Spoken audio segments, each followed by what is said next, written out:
Hi guys, I am Dr. Valerio Pisano Brasca, and you, smack people and fomites all over the world, are awesome. Today I'm going to speak about the intranasal way of administration, and I'm going to answer the universal question, why to go intranasal? There are many reasons.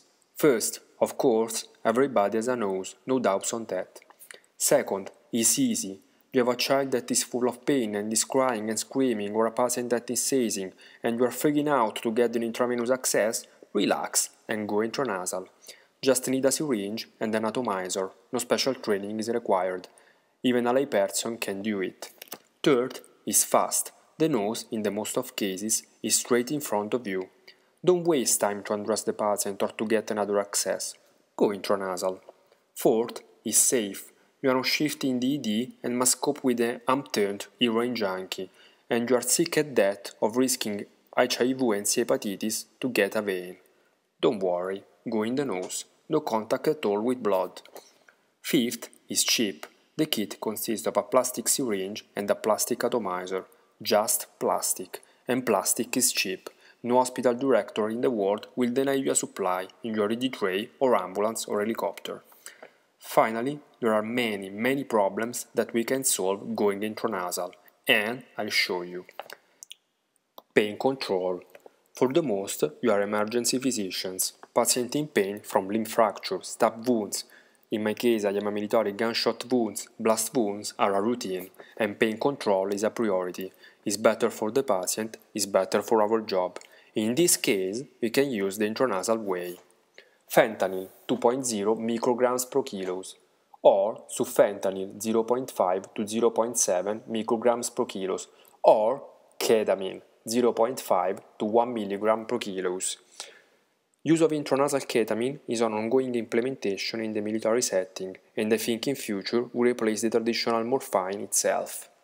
Stop points: monitor for respiratory depression always, and titration is possible every 15 minutes. Procedural sedation. We must manage a child undergoing a CT scan or reduce a limb fracture. Why not? We can sedate by intranasal way using, for example, midazolam 0.5 mg per kilos. Remember, it burns for 30 seconds and gives just minor sedation, or sufentanil 1.0 to 1.5 microgram per kilos, or fentanyl 1.5 to 3.0 micrograms per kilos, or, of course, ketamine 10 mg per kilos, or dexmedetomidine 2-3 micrograms per kilos. Remember, it doesn't burn,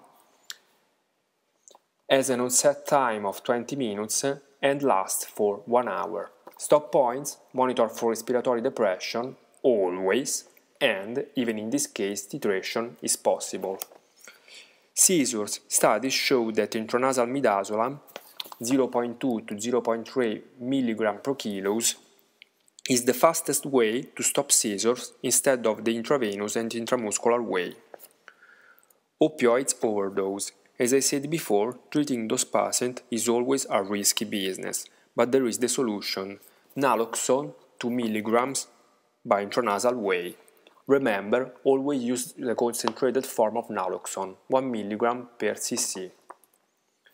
Epistaxis. Oxymetazoline in spray is a fast and easy way to stop nose bleedings. So, this is the procedure. Blow nose to remove all clothes from nostril prior to delivery of the medication. Spray 1-2 cc of medication up affected nostrils. Soak a cotton swab with oxymetazoline and insert into the nose. Pinch nose for 5-10 minutes, then re-examine and cauterize. Repeat or use thrombin if necessary. Send patient home with oxymetazoline bottle. Nasal procedures. As a matter of fact, often the nasal step of invasive procedures is the most painful. Lidocaine 4% intranasal and is better. I can guarantee you. So spray the nose 1.5 cc and the throat 3.0 cc. Wait 3 minutes for full anesthetic effect before doing the procedure, and then repeat half dose if necessary. And these are just few conditions that can be treated going intranasal. The future is very promising. Intranasal glucagon for hypoglycemia.